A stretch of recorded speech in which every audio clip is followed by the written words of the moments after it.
With this break of the UFC, Conor McGregor's actually been the one that's been in the headlines more than anybody else, and it came with the Artem Lobov news, and Conor actually responded to that saying that Artem's a rat. Now this whole thing about steroids is really popping up, and it stemmed off of Anthony Smith's comments about him, saying that it really bothers him that Conor McGregor is able to get outside the USADA pool for the entire 2022 year. He pointed to that Conor has gotten a lot bigger. Conor looks like he's probably not going to make 155 soon. I mean, the guy is absolutely huge. I mean, look at the size difference of when he weighed in at 170, which was pretty much his walk-around weight at the time.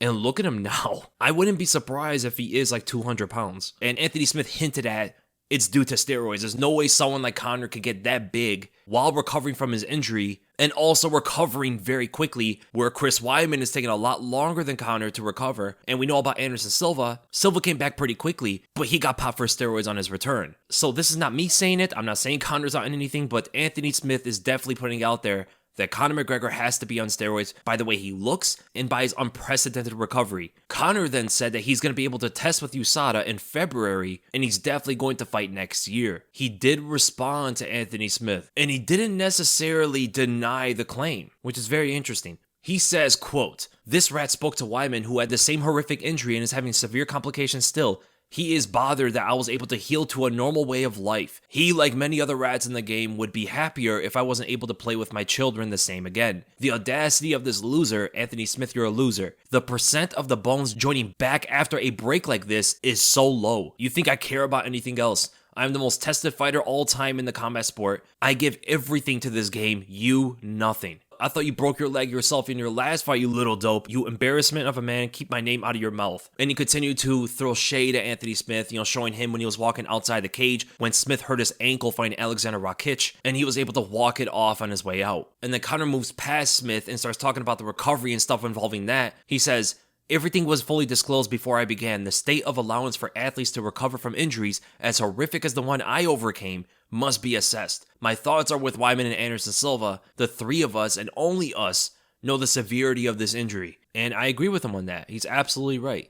Not many guys suffer those kind of injuries in MMA, but it's interesting because he never really denied any kind of steroid use. If anything, if I'm going to make an analytical assessment here, it's almost like he's saying that he had to do what he had to do in order to recover from this injury. And that is why he said there at the end, "Everything was fully disclosed before I began. The state of allowance for athletes to recover from injuries as bad as the one I overcame must be assessed." And he brought some sentimental value to it, like saying that the rats in the game would be happier if I wasn't able to play with my children. And when I read that, it sounded like these guys would rather bash me for taking some kind of steroid than me recovering and able to live my own life. That's what it seems like, but there is no confirmation to it. There's no evidence in that. But most of the people in the game, at least from what I'm seeing in the MMA community, a lot of people seem to think that Conor is definitely on something. And the last bit of information that we have to look over is USADA actually pointing out a statement about Conor McGregor. They say, quote, "Once UFC athletes are enrolled in the testing program,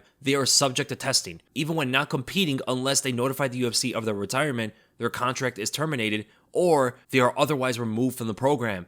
In the event of an athlete's return to the UFC, they are required to remain in the USADA testing pool for 6 months before they are permitted to compete. Similar to World Anti-Doping Agency rules, the UFC may grant an exemption to the 6-month written notice rule in exceptional circumstances or where the strict application of the rule would be manifestly unfair to the athlete. But in both cases under the UFC rules, the athlete must provide at least 2 negative samples before returning to competition," unquote.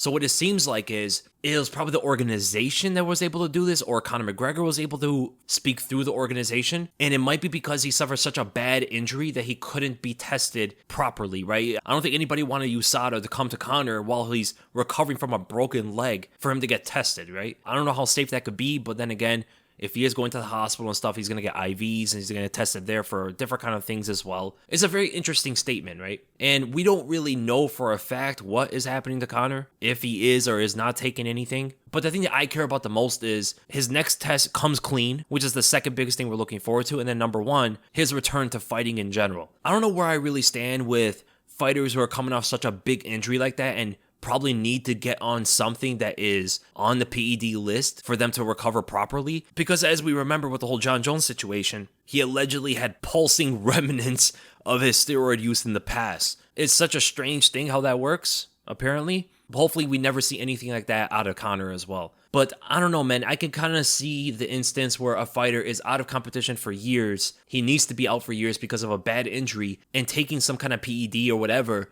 is going to help him come back into shape. More importantly, for their own health. Not necessarily for the sport itself, but just for their own health to come back to normal life. Like, would I be mad if Chris Weidman started taking steroids or whatever he needs to take that is on the PED list for his sport, for his profession, but he uses it to just get back to normal life? Now that I think about it, I wouldn't knock him at all for that, right? Same thing with Conor McGregor. The only important thing is he doesn't test positive while fighting. That's the thing I care most about at the end of the day.